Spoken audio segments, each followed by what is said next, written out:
Hello, and welcome to Lesson 26 in A Course in Miracles.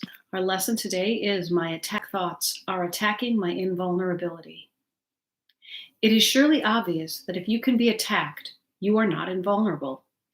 You see attack as a real threat. That is because you believe that you can really attack.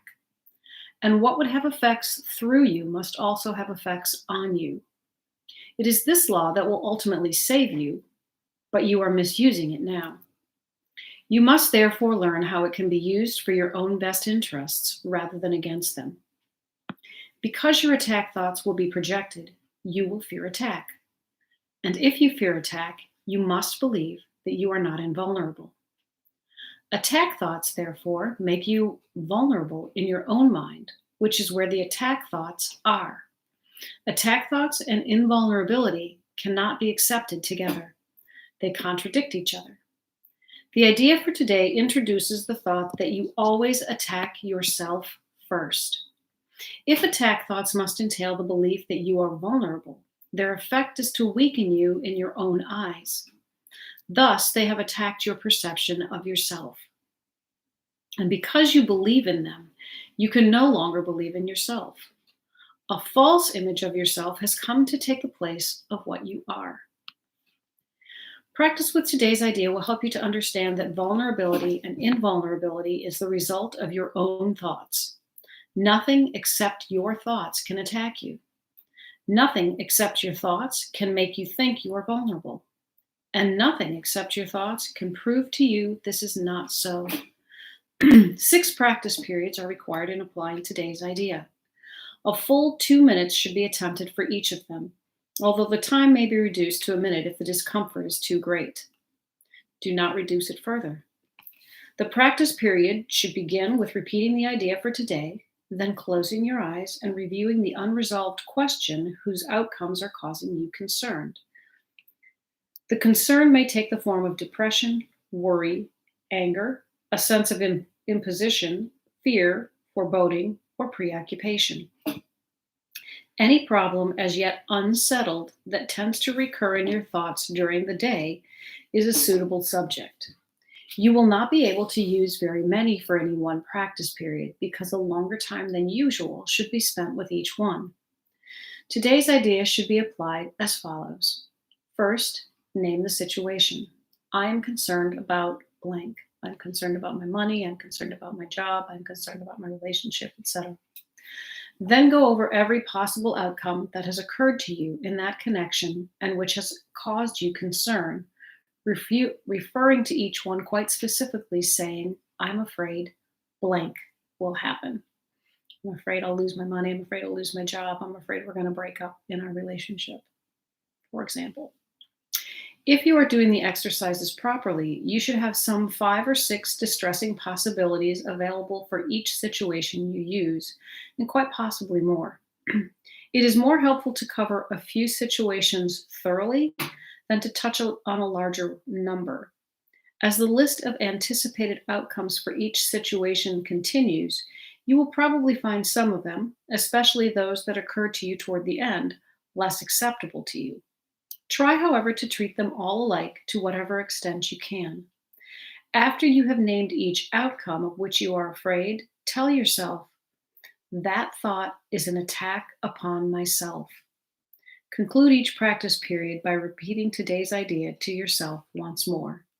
That's the end of lesson 26. My attack thoughts are attacking my invulnerability.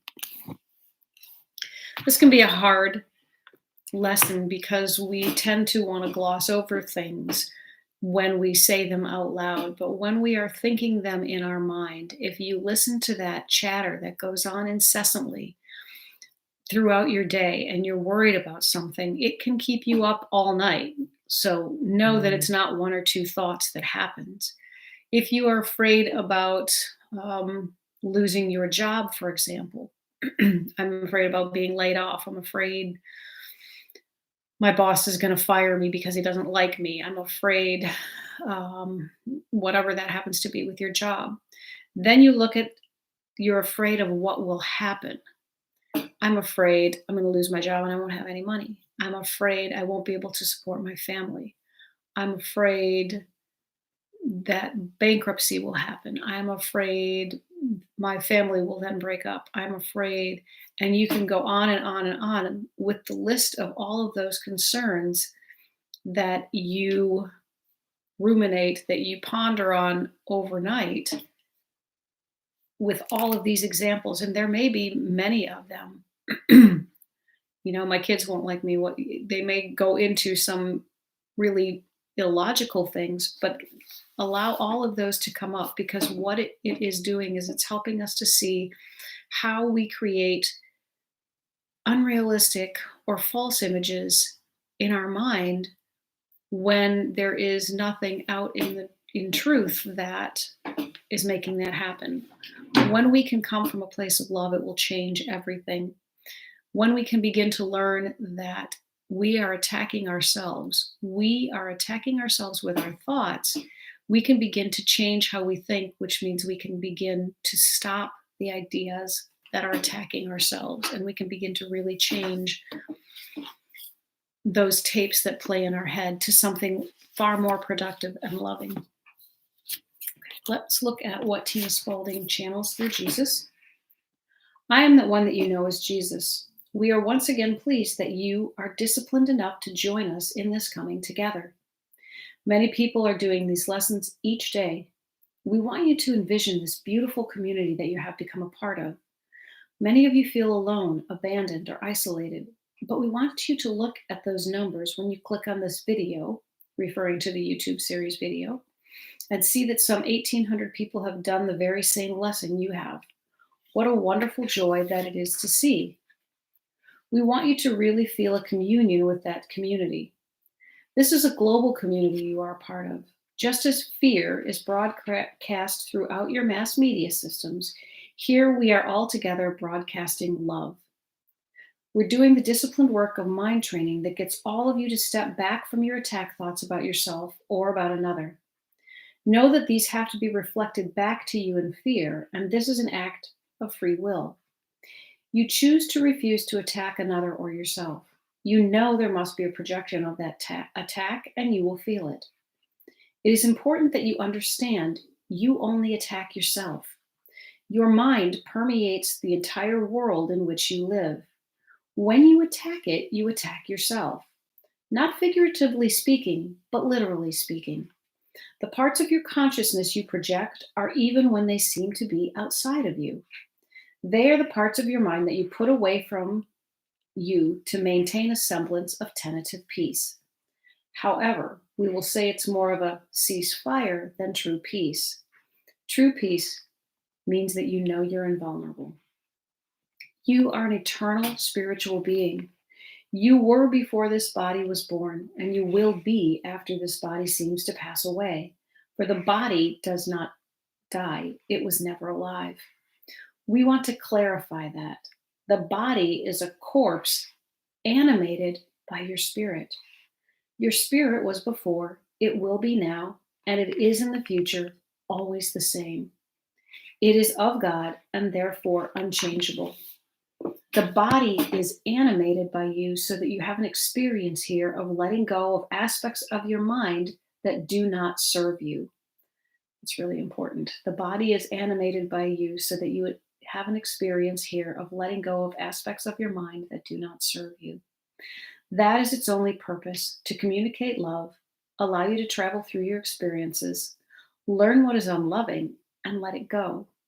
Once that body has served its purpose, allowing you to gather the experience, you no longer need it. This is not something to fear. This is your coming home. You are changeless. You are eternal, and you are one with God in truth. You are not separated. This separation is an illusion powered by your belief in it, and that is what we are undoing now. We are undoing your belief in attack, which demonstrates your belief in separation. This is a powerful exercise for you to contemplate, and we ask you to do your best to practice as often as asked. We know your worlds are busy and that you need to have some reminders. Eventually, you will not need to be reminded. You will find the lessons permeate your mind. You will train your mind to align with these beautiful principles and ideas. Those tormenting terrors that cause you anxiety, fear, regret, shame, and guilt will disappear from your mind. We promise you that if you follow this, what is in fact a scientific program, as stated, and do the lessons as written, you will find peace. That is what you will all seek when you go shopping, drink, or watch television. You seek respite from your suffering mind. This way will do it permanently and lovingly. When you come to that point of peace, you know you have the most beautiful gift to give to others. You can tell them how you found peace. This is all this being did. She found peace of mind that she had never experienced before, and she became willing to share the most beautiful gift with all of you. When you have completed these lessons, you will realize how you cause your own suffering through attacking others and yourself in your mind, verbally and in action, and you will realize that it is a choice. You do not need to suffer. I am that one that you know as Jesus, and once again, we are glad you joined us today. We will see you again tomorrow. This takes the lesson so much more deep than the superficial attacking thoughts that we talk about. When you attack someone in your mind, and again, if you think about all of those scenarios you play out in your head, one of my kids has been very adept at creating detailed movie script like scenarios in her head, and you know has all the retorts in her mind, what she would say to them, what she would do, how she would respond to all of these attacks. And she should write books because it's awesome. But when you think about the level to which we create scenarios in our heads and know that these are attacking us, when we realize we are attacking our thoughts, because when we create those scenes in our head, we're experiencing all those same emotions. And so the body doesn't know whether it's real or not. And so we are experiencing all of those attack thoughts. And that strengthens that idea in our mind.